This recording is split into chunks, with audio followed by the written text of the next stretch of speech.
me. So I think we've kind of missed it. Ooh, I think we're live. We're just now live. Yes. Yeah. No worries. We're just now live.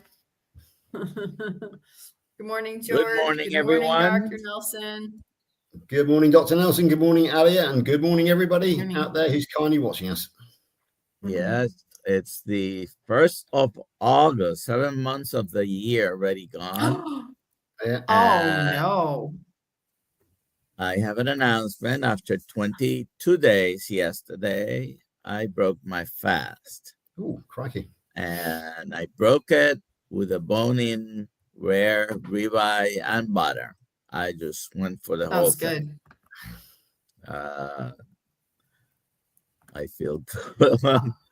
So how about your stomach? I think no problems. No problem. Oh, good. Okay. Yeah, just took my time eating it. That was it. I haven't had any problems. Actually, haven't removed any leftovers, I guess. not giving TMI anyways. So 22 days, and I think I'm gonna plan the next one for 40 days or whatever. We're gonna do it next year. I'm gonna even talk to Dr. Kills and see if he wants to do 40 days together. And my birthday happens to be 46 days after the new year. You know, it's the 46th day of the year, so we might start it January 1st. Wow! And then you can celebrate with a birthday cake, right? Yeah. and he can celebrate Julia's birthday, that happens to be 2 days after my birthday. So anyway, there you go. I just want to say something quick before we hear from lovely George. So the newest podcast was just released. The Friday podcast just dropped. I'll put it in the chat. It is a conversation with Charles Mayfield and Dr. Kiltz about all sorts of stuff related to the skincare, what's healthy for your skin, what's not. So it'll be very interesting. Please check that out. All right. End of announcement. All right. Another thing, if what's the giveaway today? That's a great question. How about a Kiltz's Keto is Carnivore? Okay. Hashtag KMT in the chat, please. And if you have any questions for George, I won't be answering. I've already got my copy. If you have any questions for George, just put them in the chat. Preceded by QQQ if you can. That way it's easier to spot them. Today, I am on location. I am at the Champions for Health in Orlando. Officially started yesterday. And Dr. Kills is going to be here at some point today. I think he's speaking tomorrow. Yep. I think he's flying here after he finishes up in, where is it that he is right now? He's in Scottsdale, Arizona, or around there. He's in Arizona. Yeah. All righty. So today we have George Goodenough. He is good enough to be here this morning. And we're going to let him start telling us his story of healing, his story of carnivore, how he got here. Okay. George, you can go ahead. Okay, so yeah, the first thing to announce is I'm also on location because we have the Great British Meetup tomorrow. But because it was me that organised it, I organised it locally, so it's only 17 miles away from me, so I can actually do it from home. But as we speak, I'm getting all the reports from people travelling from around the country. Carl from the Primal Lifestyle is on a train at the moment heading down towards me, and Mark Caldwell, also a carnivore from Atlanta, Georgia, is in the air even as we speak. He should be landing, I think he lands about, he should be landing fairly shortly at Heathrow, and we'll be travelling down by train, and I will be picking him up. And yeah, so we've all the carnivores are gathering from around the UK, and we've got the meetup starting tomorrow. So very much looking forward to that. However, right, okay, so time to introduce myself. My name is George Goodenough. As I always introduce myself on YouTube, I am your 59-year-old carnivore friend from Bridgewater in Somerset in England, Somerset being the county. And I will be 59 for another month and 1 day because it is my 60th birthday on the 2nd of September. So I shall be introducing myself as your 60-year-old friend, carnivore friend from then on. Okay, so we want to talk about my story, and my story really is one of disaster followed by triumph, and that disaster actually lasted for 56 and a half years. It really all started actually before I was born because my mother had an accident in her late 30s. I think it was something to do with sport, and her cervix was closed. So she was told that there was no chance of her falling pregnant ever again. So my parents continued with their marital life, so to speak. And it came as a bit of a surprise or a shock, I suppose, that at the age of 40, Mum found herself with a closed cervix and a baby growing in her uterus, her womb. So obviously, because her cervix was closed, I could not have a normal, healthy vaginal birth. So I was a C-section. And as we now know since then, C-section is not a good thing, not a natural good way of giving birth, on account of the fact that the baby doesn't pick up all the good, healthy flora, all the healthy stuff from the mum. So I was born already at a metabolic disadvantage. I was a macrosomic baby, which means I was 7 ounces over the normal birth weight, if you like. And so I was obese from the moment I was born. And I strongly suspect, but I can't guarantee this, that my mum may well have had gestational diabetes. Most likely. Yeah, exactly, Dr. Nelson. So I believe I probably came out of the womb addicted to sugar. And that manifested itself throughout my childhood in an addiction to sugar. Whenever I got my pocket money, I used to calculate how much chocolate or sweets I could buy with it. That was the way I measured my pocket money, if you like. So yeah, I spent my entire childhood obese. I was at a school, my secondary school. I had a nickname there, which was Whale, because basically I was big and fat and blubbery. So yeah, and that was rather cruel, but I just had to put up with it. But then at the age of 17, when I was at college doing my further education, I realized that I wasn't really getting the attention that a 17-year-old hormonal boy would like. So I ended up on the 5-2 diet. My brother invented the 5-2 diet for me. This was in 1983, so it was a long time before the 5-2 diet was officially invented. So I would fast for 48 hours, no, longer than that, from Sunday evening through till Wednesday morning. And then I would eat normally for the rest of the week, but I was also running 8 miles on Wednesday, 4 miles on a Sunday, and walking everywhere and cycling everywhere. So I managed to lose 28 pounds, got myself nice and trim, got myself down to actually 168 pounds on that occasion. And so that sorted out the attention I was looking for. That problem was solved. And I joined the army at the age of 19. And of course, the physical regime there meant that I didn't really have to worry about what I was consuming. So I managed to keep myself in trim for about 4 or 5 years in the army. But then gradually the metabolic problems started to emerge again. And by the time I left the army, when I was about 27, I was really quite overweight again, not necessarily obese. So really, I spent the next 15 years from trying to outrun a bad diet. I basically was able to keep myself in check when I needed to, but with the heavy gym work and the cardiovascular exercise. So a lot of very long distance running, a lot of gym work, light weights rather than heavy weights. I was never interested in bodybuilding, but repetitions, that sort of thing. And I retired from soldiering full stop because I left the army at about the age of 27, but I went into the world of private military contracting or security, high-end security. I retired from that at the age of 41, and that's really when the rapid decline started, on account of the fact that I didn't have the motivation or the incentive anymore to keep up with the exercise. So what happened is I rapidly ballooned in weight in the space of a couple of years, really, from fairly trim, about 198 pounds and up to 293 at my worst. So in March of 2022, I was diagnosed with type 2 diabetes, morbid obesity. I had a BMI of 40 plus, very high triglycerides.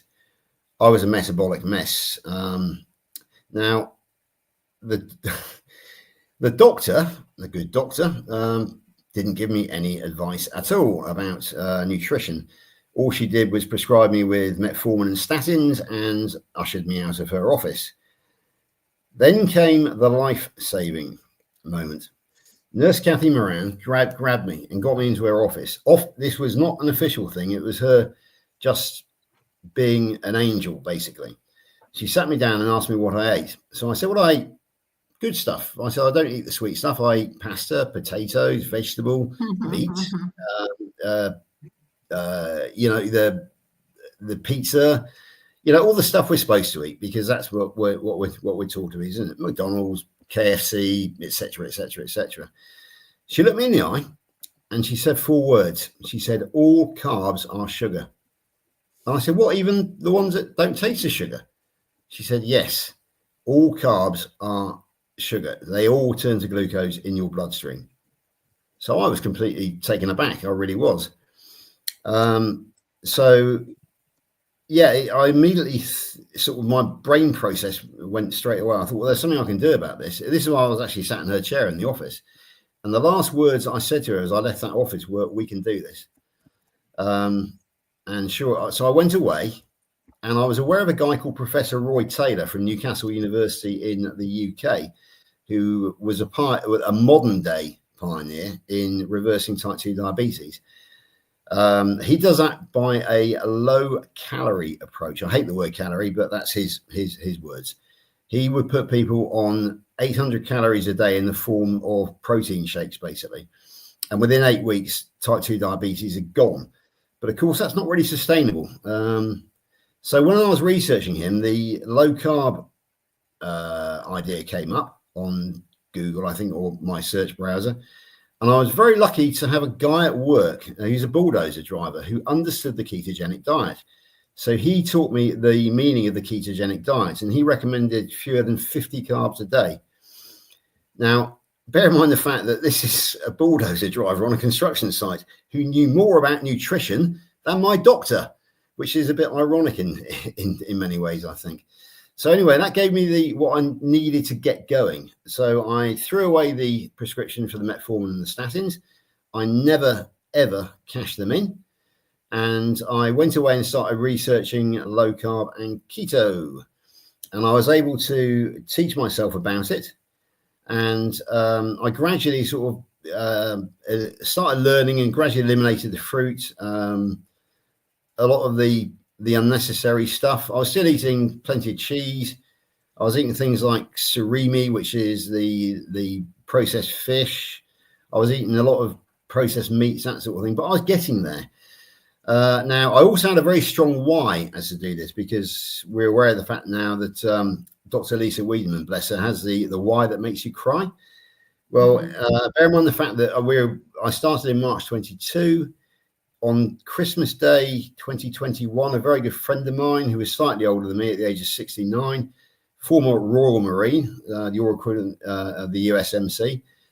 He was very fit when I knew him, but he again let himself go, and at the age of 69 was found dead on his floor in his kitchen on Christmas Day of 2021. Equally, in early January 2022, a 59-year-old friend of mine called Tommy, who I'd known for since 2006, when I knew him as a trim man about town, he kind of let himself go. He drank a lot of those horrible energy drinks and put a lot of fat on, basically. So he went to work that day, got to the bottom of his stairs, never left the house, dropped dead at the bottom of the stairs. So I realized that at 293 pounds with high triglycerides and type 2 diabetes, I was a heartache. It would have been a heart attack waiting to happen. So I had a very, very strong why. Now, thankfully, I'm a former member of the intelligence community in the British Army. So I have very good research analyst skills. So I set about doing the research. And the research took me through low carb and keto, through mainly online websites such as Healthline, Cleveland Clinic, etc., etc. I didn't really know about YouTube at this point, apart from for music. And I can't remember exactly what switched me to YouTube, but I went onto YouTube. I can tell you it was in August of 2022. And I was researching reversing type 2 diabetes. And the first video that I came across was Dr. Sarah Hallberg, the late, great, angelic Dr. Sarah Hallberg. And it was reversing type 2 diabetes starts with ignoring the guidelines. 18 minutes and 6 seconds long and invaluable, worth its weight in gold. So I watched that, and I realized then that basically fat was the key, because she said that you replace carbohydrates with fat. So that gave me a big clue. Obviously, as I was researching low carb keto, then Carnivore started appearing on my algorithm. And the one which caught my attention was a very famous one with Dr. Ken Berry and Kelly Hogan, which is Woman Eats Only Meat for 13 years, and this happens. So I thought that's fascinating, and I thought I'll watch it. So I watched it, and I could not believe the transformation that Kelly underwent eating only meat. And can this be possible? But it was quite clear. So in the words of Amazing Grace, that video lasted about an hour, and that was the hour that I first believed in Carnivore. Now, I was doing very well under keto at this stage, because I'd already had my first test since my disastrous test of March the 1st, 2022. And in August 22, I'd already reversed type 2 diabetes, and I'd lost quite a few pounds. So I didn't really feel the need to go carnivore at all. So I was quite happy doing keto with just the low carb veg. So I carried on doing that for about another year, but gradually moving closer and closer to carnivore. And then I did my first ever YouTube interview on September the 10th, 2023. And I did it with the great Larry Allhands, who has the Carnivore Soldier channel. He's kind of disappeared off the scene a bit now. But he interviewed me, and I told him that I was still eating some of the salad veg, such as avocado, cucumber, tomatoes, and onion with my burgers. I was really down to those salad veg, because I did like them with my barbecue. Now, the following morning, Larry did a feedback video, and it was basically aimed at me, but it was aimed at the carnivore community as well, because it was all about being dogmatic and how we mustn't criticize people for choosing their own path as long as they are basically on the carnivore route. And he actually said, "How can I tell a man who has been so successful that he is wrong?" So I thought, hang on a second, Larry, you are very, very nicely telling me that I am wrong. So it made me go away and made me think again. And that was the moment that I gave up all of the low carb vegetables. So I can probably sort of date myself back to being plant-free, fiber-free to maybe September the 11th of 2023. However, having said that, I've been in the low carb space since March the 4th, I think, of 2022, when I got the results. So under the scientific term hypercarnivore, whereby which you get your 70% plus of your energy in animal-based nutrition, I was probably hypercarnivore since I first discovered. But I was kind of seriously carnivore and fiber-free and plant-free September the 11th of 2023. Now, a bit of confirmation bias I managed to find in Dr. Chafee, Plants Are Trying to Kill You, and also in the brilliant Zoe Harkin, PhD of Cardiff University, What About Fiber? And it was her that convinced me that A, fiber was not necessary, and B, it was probably damaging to the gut. And equally, Paul Mason, Dr. Paul Mason, the wonderful Dr. Paul Mason from Australia, He also just confirmed that, and he's got the studies which show that basically once you actually remove fiber from your diet, you don't have any IBS problems anymore, because I had all the IBS problems, constipation, bloating, and flatulence, all gone. So that was really the time that I became carnivore. And since then, it's just been an upward curve, health-wise, it really has, and a downward curve weight-wise. So bear in mind the fact that I started at 293 pounds with type 2 diabetes. This morning I weighed in at 172 pounds, so that is 121 pounds gone. I've actually, a couple of weeks ago, I saw 168 pounds, so that was kind of 125 pounds gone, but I put on a few pounds since then, but I'm not bothered about it because, as we know, we can fluctuate quite a bit. But perhaps one of the most telling stories, which is one which I mentioned to you the other night, Dr. Nelson, when we were on the Zoom call together, is the fact that in October of last year, I had the most recent set of blood panels under the National Health Service here in Great Britain. And the nurse, Abby, who gave me my results, she's only a fairly young lady, but she actually said that I was the most spectacular success story of all her diabetes patients that she has ever seen. Now, obviously, that's only her own point. And as you told me, Dr. Nelson, I'm far from being alone. I don't know whether Papa Carnivore was in the chat today, but Peter is very much my American equivalent over there, because he's got virtually exactly the same story. So yeah, the type 2 diabetes reversal is very common nowadays, and it is very, very possible. It should no longer be considered a chronic and progressive disease, because it's not.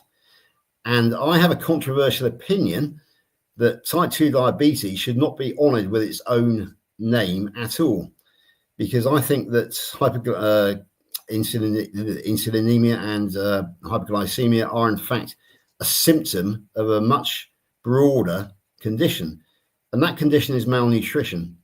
I think once you actually remove the malnutrition, then such things as PCOS, type 2 diabetes, Alzheimer's, and various other things that we know about off the top of my head, I can't remember, they go away. So really, should they be considered pathological conditions of their own right, or should they be considered symptoms of malnutrition? I know I'm being controversial. I'm being deliberately controversial, but it is an idea which I've come up with. So anyway, today I am on with you at as the age of nearly 60. I weigh the same as I did when I was 17. I've got higher energy levels than I had when I was 17. The only thing I'm lacking in the 17-year-old sphere, if you like, is the fact that I am nowhere near as flexible as I was when I was 17, because my knees are pretty much shot through a lot of physical exercise over the years, and also carrying all that myself around, because that was 12 10-pound bowling balls I was carrying around. And plus the fact that one of the nasty legacy that I have from all that fiber, all that straining in the bathroom, is I have an inguinal hernia, which kind of restricts what I can do. So yeah, I'm not as flexible as I was when I was 17, but apart from that, I'm in very good health. So anyway, that's my story, and it brings me to you today. As you know, Dr. Nelson, Alia, I am on the First Kilts Keto Carnivore certificated training course, very much enjoying it. Love that. Yeah, struggling a bit with the time-wise, because I've got so much on now. So I've got the Great British Meetup, which I'm obviously the originator of, tomorrow. I'm also on with John Maspina, the Carnivore teacher. I am his co-host on Sunday nights on Sunday School Carnivore, and I'm going to plug this absolutely unashamedly. It's at 1 p.m. Thanks, Alia. It's at 1 p.m. Eastern Time on a Sunday, and that is 6 p.m. British summertime over here. We have a school staff of 3. John is the principal, or as we would call him in this country, the master. I am the deputy head, or the deputy principal, and we have a wonderful school administrator, Stephanie Taylor, who has been on this particular 6 a.m. meetup in the past. And basically, she fulfills the role of what Alia does on here, and she does it very well. very active in the chat. She looks after us, keeps us in line. And I'm absolutely delighted that we have a very special guest coming on Sunday night, who is not far from here. Are you, Alia? I'll be there, yes. But it'll be Sunday afternoon for me. Yeah, absolutely. And what should a guest expect at school? So we have had John Laspina here, carnivore teacher, a couple of times, and I've been a guest with him as well on his channel. So we like John. Yeah, he's fabulous because I'll tell you, he does a fabulous library of 5-minute, fairly brief videos, in which he takes a different topic every day. And I remember he did a mini series on the plant toxins, all the plant toxins. He studies incredibly. So as I am going through the course with you, Dr. Nelson, I know that I have an online library where I can refer to all the things that we cover on the course. I can actually go back to John's library and I can research all the scientific side of things which you teach us. So he has an incredible reference library. So if anybody doesn't know Carnivore Teacher, please go and find him, because he has not got the subscribers that he deserves. I think he's only just over the 5,000 mark, whereas he really should be way up above the 10,000 mark. And he has a book that came out just recently as well. Like I said, he was with us a few weeks ago. We talked about seed oils. Absolutely, yeah. So there is the Carnivore Teacher. As a matter of interest, this is going to go into the raffle prize tomorrow in the Great British Meetup. All the proceeds, in fact, all the proceeds from the Great British Meetup, including the raffle, will be going directly to Kerry at Healing Humanity as part of the to help fund the documentary. So we're hoping to maybe give him a decent contribution towards the documentary. So yeah, right. That's my story so far. So how are we doing? Yeah, we're almost halfway through already, believe it or not. So I've obviously been talking far too much, as I usually do. But as you can tell, No, that didn't feel like half an hour. Yeah, I know. When I get going, I can really talk, and that's the same as on Sundays for Carnival, as you will find out on Sunday. So it's yeah. So we have a few questions. Let's get to some questions. No problem. And one of the questions I saw, by the way, I announced at the top of the hour that I did quit my fasting, stopped that after 22 days with a ribeye. And I'm doing great. Okay. There you go. So first I'm going to say that Jonathan Carnivore muscles on the train to Warminster right now. Absolutely. Yeah. Warminster. He's got a kind of difficult, because he lives right down in the sticks. He's kind of got to go north to come back south to us. So yeah, I understand that route very, very well. Yeah. So he's in Warminster in Wiltshire now, which is the next county over from Somerset. So he will be catching a train probably to a place called Castle Carey, and he will be with us probably today by the sound of it, because we will be having a pre-meetup tonight, a little bit of social before the meetup tomorrow, because at the place where we're having the meetup, which is a licensed conference, not conference center, but it's a farm, and it's licensed to host these things. Tonight it will be open to the general public, the local general public. And there will be a hog roast there, which my friend Ashley, who is the caterer for tomorrow, will be hosting. And so there will be an opportunity for us all to meet up, have a meetup, and get to know each other before tomorrow, before the official event takes off. I think there are quite a few people are coming tonight. We have 140 people coming tomorrow. So I would not be at all surprised if this evening, which is not the official meetup, we probably might have 30 or 40 carnivores there. I've warned Ashley that, we will be coming. And obviously, when he's doing a hog roast for the general public, he serves it with stuffing, applesauce, and bread rolls. So I've warned him that basically tonight he might find himself getting a lot of meat-only orders. He's also designed the carnivore burger for us, because when he makes his normal burgers, he includes seasoning and spices, etc., in the burger. But tonight he will be serving a burger which we made from pure minced or ground beef, with only salt added, and it will be cooked in beef dripping or tallow to you guys. So yeah, we've called it the Carnivore burger. So he will be serving a whole pig tonight. So there is a hog roast available, but there's also Carnivore burgers available as well. I should point out to everybody that this is not included in the price of tomorrow's ticket, on account of the fact that this is a public event tonight. So you will be expected to buy retail, if you like, over the counter. But knowing Ashley and knowing his products, be considered very good value for money. So yeah, we got a very exciting weekend. Really looking forward to it. So there we go. Right, question. UK, but in what area? Okay, so yeah, in the UK is divided into 4 nations, one of which being the Northern Ireland, which is across the Irish Sea. The most northern part of Great Britain, or the UK, is Scotland, and then to the west we have Wales. Now, in England, I am right down in the southwest of the country.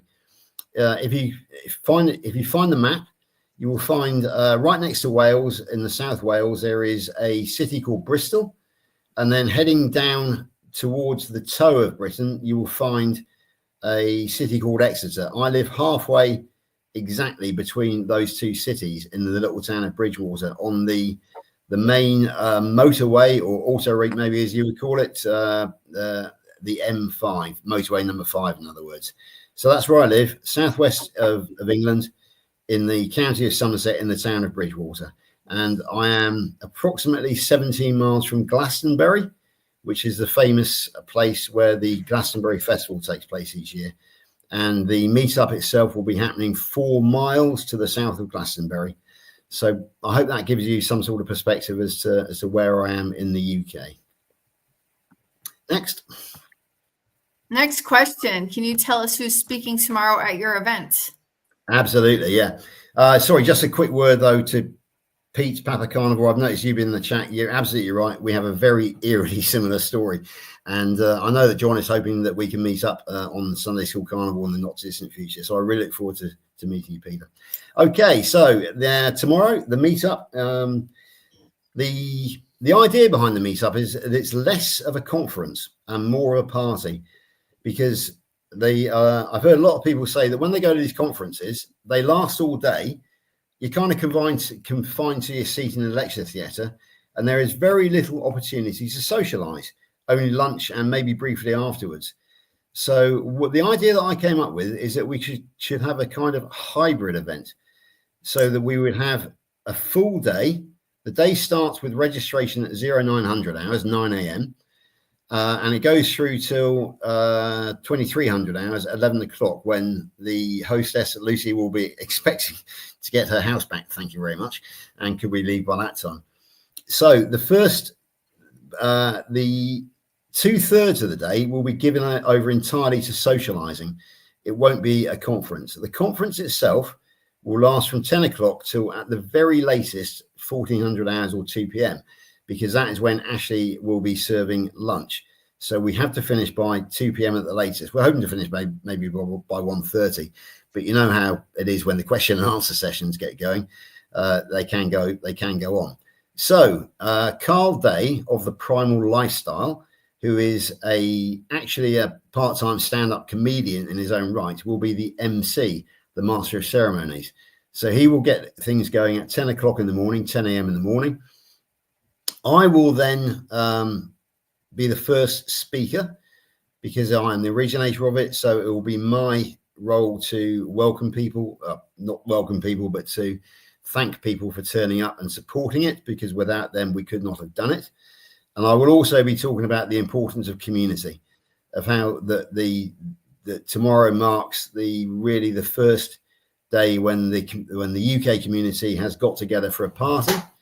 I can tell you that the inspiration behind it came from the meetups that happened over in the States last year. My friend Larry Orhans organised a small one in Austin, Texas, I think, in January 24, and sent me the photographs, which included himself, Lynn Tucker Carnivore and Ribeye Ranger, and certainly one of the Carnivore brothers Ashley, or can't remember who the other one is. So that kind of gave me the inspiration for it. So really tomorrow will mark the first social gathering rather than a conference gathering of the UK carnivore community. And I will also be stressing how important it is that we not only have the UK carnivore community, about how I am trying to build a bridge, a diplomatic bridge between us and yourselves. I regard that special relationship between the UK and the USA, which has been going on for very many years now, should also be included in the carnivore community. To that end, I am on with you with Dr. Kilt quite a lot. I'm a member of the KMT. I'm also a member of Healing Humanity. So I have a good relationship with Kerry and various other carnivores from, especially John Laspina, the carnivore teacher in the USA. There's an excellent lady over in California called Dawn Bahula, who is Life After 60 Resting Witch Face. I've watched her grow. Yeah, she's absolutely fabulous. If you don't know Dawn, please go and find her. She's amazing. She was one of my carnivore successes because she actually came to carnivore by putting on a clickbait. She said, "Why I hate carnivores." So I thought, okay, I'm ready for a gunfight here. So I walked into that particular saloon with a gun on my hip, just like Jesse James or Wild Bill Hickok. But she immediately said, "I don't hate carnivores, but I'm jealous of them because they are the happiest, healthiest people in the world." So I thought, okay, I can help you here, lady. So I came out of that saloon expecting to sort of like have a gunfight. And I came out with a new carnivore sister on my arm. And basically I coached Dawn through from being, a wannabe through to being a highly successful carnivore influencer in her own right. And she actually calls me her guru, her coach, or she said, if this was Alcoholic Anonymous, then George would have been my sponsor. So Dawn and I are now very, very close friends to the point of exchanging Christmas cards. And she calls herself Resting Witch Face because she actually is a green witch. I had no interest in Halloween whatsoever until last year, but now I'm a Halloween fan, and we do collaborations together about Halloween. We did a couple last year, and we're looking forward to doing some more again. So Resting Witch Face, please go and find them. Anyway, so yeah, that will be my subject. Then we hand over to the lovely Stephanie Taylor. Stephanie has been on your 6 a.m. meetup. Yes. She is a stage 4 ovarian cancer sufferer, and she is undergoing chemotherapy at the moment.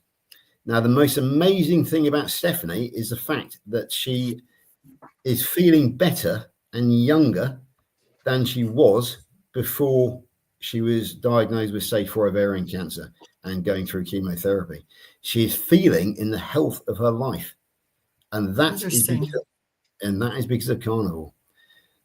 As a side note here as well, I should also say that my lovely wife Lainey is a cancer sufferer herself. She was diagnosed in September 22, breast cancer. She went through the poison cut burn process. In other words, chemotherapy, mastectomy, and then the radiotherapy afterwards. Now, what we didn't realize at the time is that the biopsy of the removed breast tissue showed the presence of Paget's nipple disease. Dr. Nelson may have heard of that. We certainly never have. But apparently it is a precursor to Paget's bone cancer. So she is now, yeah, exactly. So she is now registered disabled. She can't go back to work, and she is on long-term chemotherapy, which is about to come to an end, but she is being assessed for a 5-year trial of a new Stemline. A company called Stemline have got a new 5-year cancer trial, and we're hoping to get her on that because basically it may or may not be effective. We just don't know, but we consider it to be worthwhile. But the punchline of this story is the fact that Lainey is now very nearly carnivore, certainly what we would call ketovore, and she has got the energies levels back again that she had, even though she's still on chemo or oral chemo.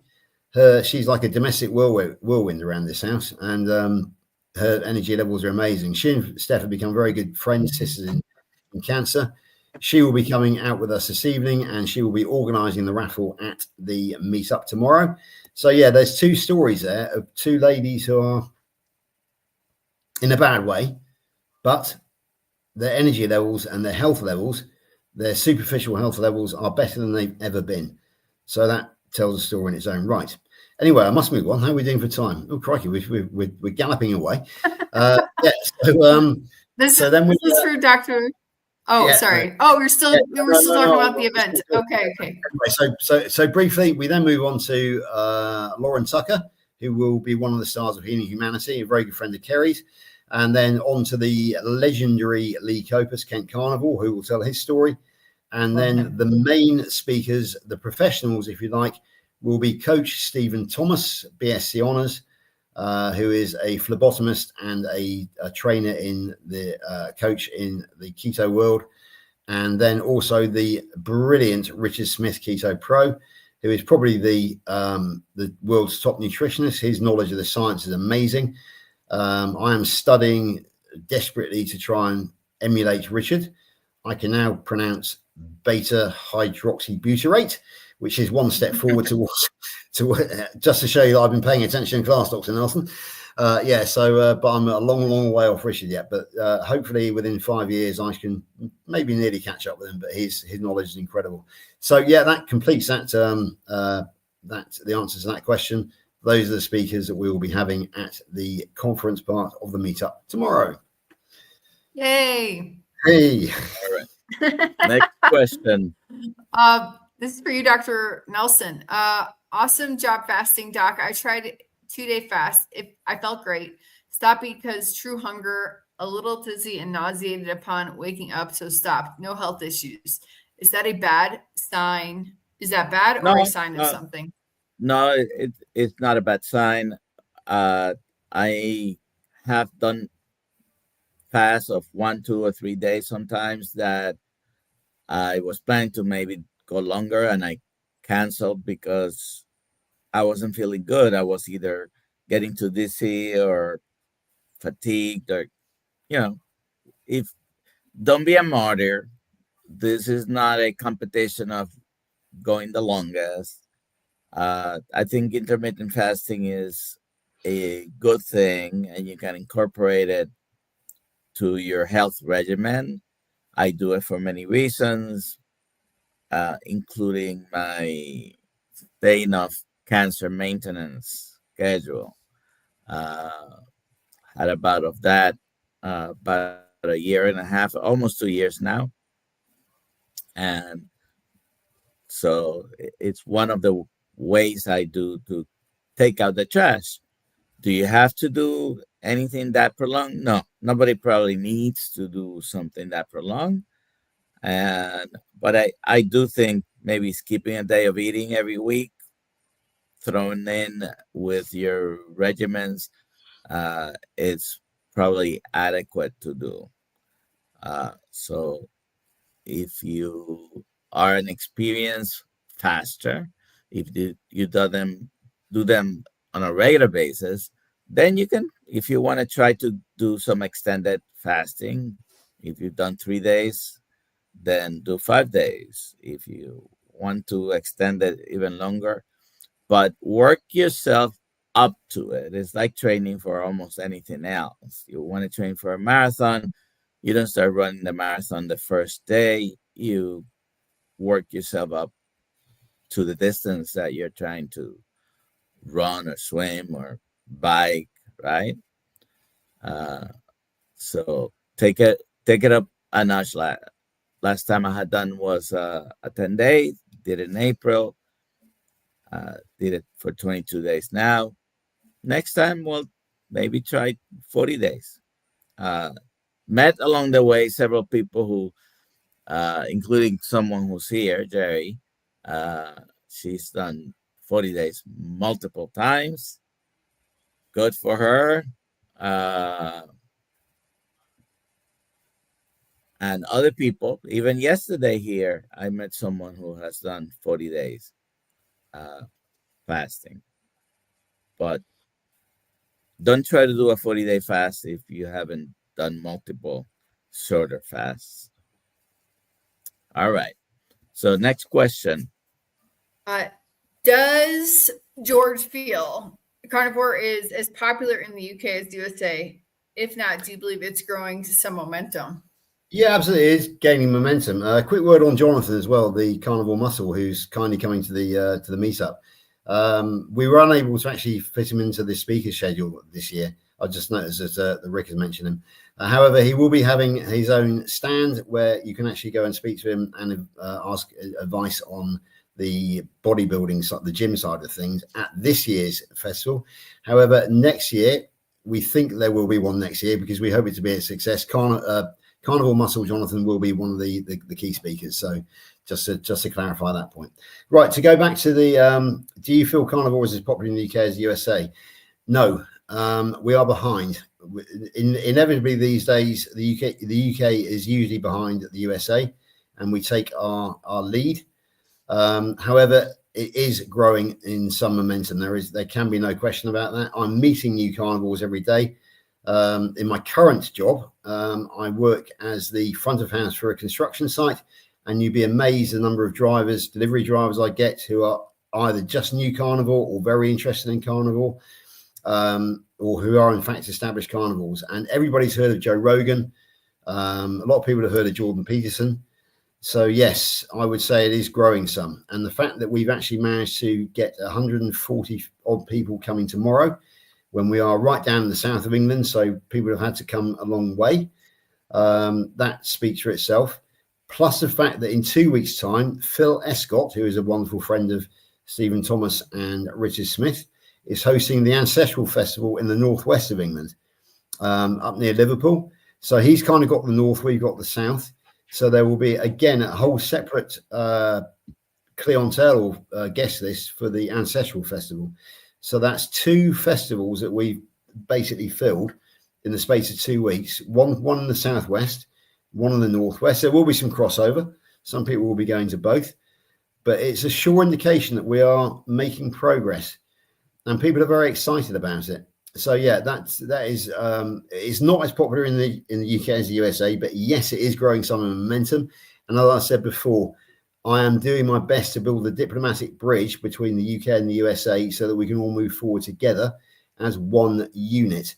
I'm going to try and tailor my day to more of the USA time schedule now, so that I probably won't be going to bed until about 2 o'clock in the morning after September, when I give up my day job and concentrate on doing the media work and the teaching and the learning.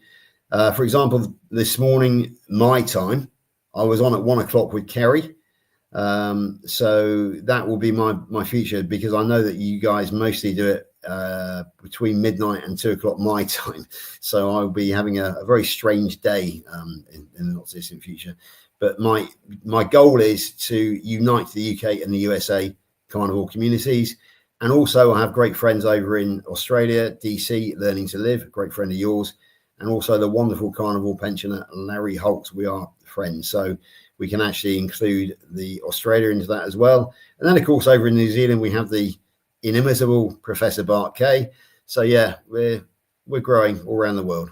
So that one, I hope that answers that one. Mm-hmm. It does. What's your channel, George? Yeah, my channel is, I have a very small channel because I'm a total techno idiot. Thankfully, the lovely Stephanie has taken me under her wing and plans to teach me how to be a YouTuber. And I've also got Carl Day of the Primal Lifestyle doing the same thing. I do not yet know how to do anything other than the single take. I don't know how to edit. I don't know really much about StreamYard, although Steph's teaching me that as well. So once I get the course, shall we say, out of the way, once I complete the course at the end of September, once I've given up the day job, because I have a small military pension coming in, which will kind of help me to make the transition from being a full-time employed worker to being a teacher, translator, etc., because I am a qualified TEFL teacher, teaching as a foreign language, and I can translate from French, Arabic, and Spanish into English. So I do have a few skills that I can use. Yeah, so I can use to try and carve out a living. So my channel is George Goodenough 823. Please go and subscribe. Expect it to become more professional.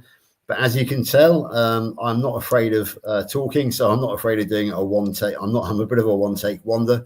Lots of ums and ahs maybe, but generally speaking, it flows. So yeah, I have a channel. It's called George Goodenough, right? George Goodenough 823. The only other George Goodenough I think on YouTube is a Hollywood scriptwriter, believe it or not, but he's only got a very tiny channel, even smaller than mine. So George Goodenough 823, you'll recognise me anyway because of my my distinctive flat cap and glasses. So that's my YouTube image, because I don't really want the YouTube image of being of having the bald head. So instead of wearing a wig, I wear a cap instead. It's kind of my signature, if you like. So people will recognise me. Great. Let's see. I saw Ali, I saw an interesting question. Can you share all this food? Yeah, no. I'd like to fit the one from Diane, the Boston Carnivore, about my fasting. Oh, let me find. I must have missed that one. We'll deal with this one first. Can I share all the foods you eat? No, I can't share them because they're mine. But I think I know what you mean. Yeah, I am recently, for about a year now, I've been fundamentally raw carnivore. It's Carl's fault, because Carl of the Primal Lifestyle, because he interviewed an excellent chap called Jacob McAteer, the raw carnivore, and Jacob is a fine specimen of a human being. So I decided to experiment, and I experimented with 2 steaks to begin with in the week. Found I got on really well with them, and I now eat mostly Monday to Friday at work. I take in 3 10-ounce lamb steaks with me, which I eat raw, and Dr. Nelson's got his cap. Well done, Dr. Nelson. So I eat those raw with salt and a little bit of mustard as well. The texture of the lamb steak is superb, and it's very fatty. However, I find the flavour a bit bland, which is why I add the salt and a little bit of mustard. I specifically use a USA-style mustard called French's, because it is about the cleanest of the mustards that I can find. So yeah, I wouldn't put people off French's. I don't recommend it. However, if you're going to have a mustard at all, go and find your French's.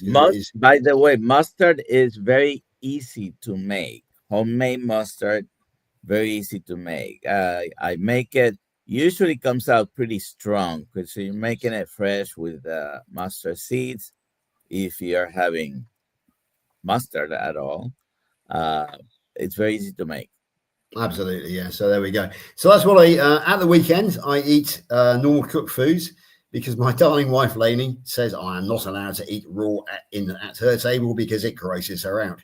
And she's a very good cook, and we love premium meats, which we buy locally from all the good outlets. So yeah, I'll have a roast beef, for example, or maybe a rare steak, or on the barbecue, something known as the Barnsley chop, which is a lamb chop here in the UK, very fatty. So yeah, I eat I don't eat normally, because I don't eat don't eat the standard Western diet, but I eat normal cooked carnivore at the weekends. But during the week, I eat raw. So, and I will just say about raw, I think it's taken my health to a new level, especially the gastrointestinal health. So yeah, the raw is very controversial. There was a real pain in the butt guy on Kerry's last night who was really trying to force it onto people, saying you're not a real carnivore unless you eat raw. Well, of course you are. It's ridiculous. I'm a raw carnivore, but it's my own choice. And the funny thing, who was that? Who was that? Who is the person? Am I allowed to say his name? He's not. Yes, you are. Name. It was AXMYS, Axmis. Now the thing was, he was trying to be really clever, trying to claim to be the only raw carnivore on there, the only real carnivore. So I said, I'm raw. I said, and do you know, he would not. And he said, "Oh, you're all ignoring me because I'm." It's sort of Kerry, I think. I said, "I'm not ignoring you." I said, "But I'm raw as well." But he wouldn't engage with me. He would not engage with me. He's an absolute hypocrite. Hecklers should be. Exactly. Yeah. So yeah, I'm. I'm a raw carnivore now, basically. But I totally respect everybody else who doesn't eat raw. There's no need to. Not unless you fancy it. Like I said, I would say don't knock it till you tried it, but there's no way I try and force it on people like this gentleman was trying to do last night, or a lady. I just don't know. But anyway, yes, that's the story behind the raw. Now, I would like to get to Diane's question, really, for a couple of I don't know where it is. I asked you to please put it back right, in okay, the chat. so I will tell you what the question was. I saw it in the chat. It was from Diane Ladd, the Boston Carnivore, my classmate with Dr. Nelson, and it was, George, do you fast? Now, this is an interesting one, because basically when I was healing... it's right. It's the next question. That's hilarious. I didn't realize it was the next question that I had. Yeah, okay, yes. So there we go. Now, I'm very keen to talk to Diane anyway, because I would love her to come on as a guest on Sunday School Carnivore, so which is why I wanted to flag her up. And a quick personal note to Diane, and that is I'm great friends with Rebecca Johnson, who is your friend as well, because she is also an MS sufferer. Rebecca and I were brought up in the same town. She was actually raised in Bridgewater, 4 miles from where I currently live. She now lives in northern Spain, but Rebecca and I are now good mates. She has interviewed me, and it's waiting in the wings. And I live less than 1 mile from her dad.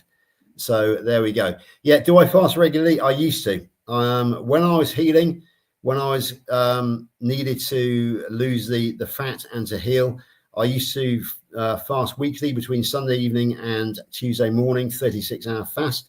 However, since I've healed, since I'm now back to my correct body weight, my correct physique, I do so less. I spoke to Alia earlier. I did have a bit of a problem with eating out and with eating some seed oils by accident about 9 days ago. No, wrong. About 13 days ago now. For a week, my gastrointestinal health was wrong. So earlier on this week, I put in the 48-hour fast, which corrected it. So that I use fasting now as a therapeutic measure rather than a regular normal part of my life. So, but I find that the therapeutic fast every now and again, if you've got a slight problem, will fix it and kind of press the reset button. So yeah, Diane, I hope that answers your question. You are on the same course as me. And yeah, we will be hopefully in contact, because we are looking for you to come on to Sunday School Carnivore at some stage in the not so distant future. So anyway, I hope that answers your question. Mm-hmm. I think we have time for one more comment. Let's see. Let's see here. No Carb Barb says, George, love the way you champion others. You mentioned the bulldozer driver. Are others on your job sites now doing carnivore? Yeah, because I'm the gate man, I get to meet and greet a lot of people, and I see the guys every day because they come in and sign with me. And I always talk about carnivore, because I have the wonderful photographs of the before and after. I show them that, and they're all amazed, and they're interested. I'm not saying that they're all going to go carnivore. They're not, but I have had 1 or 2 successes. One in particular, it was a guy who was very metabolically ill, and he kept on falling asleep with fatigue at his machine. And basically, he was in danger of losing his job because they thought he was lazy. He wasn't. He was malnourished. And I managed to convince him to go carnivore, and I got a really good feedback from him. The words were, "Thank you for enlightening me to carnivore, George." He lost 3 stone, which is about 50 pounds. And he's no longer falls asleep at work. And as a bonus, apparently a long-term toenail fungal infection disappeared. I also had a very young man who doesn't like vegetables, does like meat. So I said, well, just consider going carnivore. And he said, what, you mean I can eat only meat? I said, yes, you can. And that's it. He went carnivore straight away, not because he needed to be metabolically healthy, because he already was, but he just had a damn good excuse for not eating vegetables anymore. So yeah, have had some successes. I've managed to get one guy out of very dangerous type 2 diabetes, but not with carnivore, with keto. So yeah, I've had some great successes in the workplace, and awesome. I will be leaving that particular workplace fairly shortly. However, I will be an influencer, hopefully, through the kill thing. Yeah, we're nearly there. So hit the button, Ali. I need to get some sound effects or something. We do a drum roll. That'd be good, wouldn't it? Oh, it's No Carb Barb. Hello, No Carb Barb. Love her.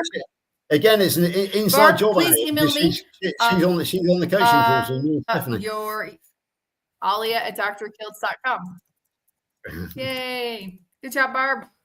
All right, Dr. Absolutely, Nelson, did you want to show this thing Yes. that you have here? Yes.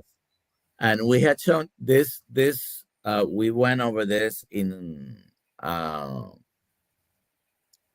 coaching class, but everybody's asking in the chat several times about this. So intermittent feasting benefits. That's what Dr. Kiltz calls the pattern of eating and not eating, but all those are benefits of fasting. And let's see. You can read it there. You can stop it later when you're reviewing the video. And here's everybody Lainey. that has taken the class, we already covered this in class, by the way. There you go. Cool. All right. Well, it's 1 hour. That was a fast hour. Thank you, George. You are a very good speaker. Very entertaining. A quick word about Dr. Kiltz not being here. Obviously, I should be disappointed, but I'm not. Why? Because next month I'm flying to Wyoming for 3 days where I will actually get to meet Dr. Kiltz in person. So, as you know, I won the 3-day VIP pass to the Rendezvous City Beef Roundup. I've become friends with Tyler now because he was on Sunday School Carnivore last Sunday. And very much looking forward to meeting him, Dr. Kiltz, Bella Ma, Dr. Anthony Chafee, the whole list of my carnivore heroes. So what an amazing prize that was. Thank you so much to the team for that. And I will be reporting back on that when I return. So anyway, that's the story. Oh, awesome. Can't wait. Yep. I'm glad you won that. I'm glad you're coming to the States. All right. Well, I guess it's time to say goodbye, everybody. Ciao.